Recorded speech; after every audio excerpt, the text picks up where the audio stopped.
अस्सलाम वालेकुम। तहसील कैदाबाद वाले ढेग ढेग मुबारक हों जिस ताई है जे शेर दिल अजीज लीडर मौजूद है। तहसील कैदाबाद तरक्याती कम्मां दे विच पिछा नहीं रह सकता। मलिक करम इलाही साहब पिछली कई रोज़ की मेहनत जनाब सन सामने नज़र आ रही।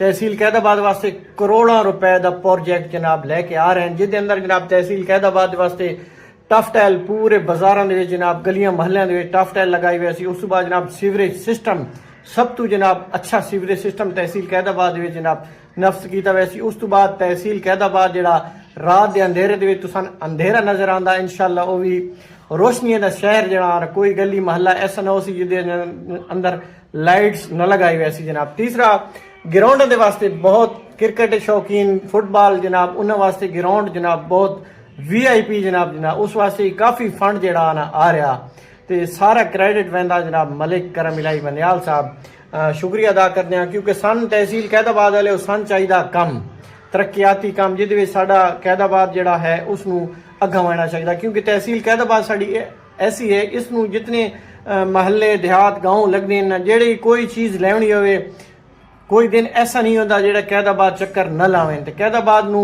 रावना भी इत्थे चाहिए तो मलिक करम इलाही साहब बंदयाल शुक्रिया अदा करते हैं। बाकी तहसील कैदाबाद वाले जेड़ा अच्छा काम करे ना उसनू क्रेडिट जरूर देना चाहिए। कमेंट सेक्शन वास्ते मलिक साहब वास्ते एक जुमला जरूर लिखा है। बाकी वीडियो वेख के शेयर जरूर कर छड़ाए। अस्सलाम वालेकुम।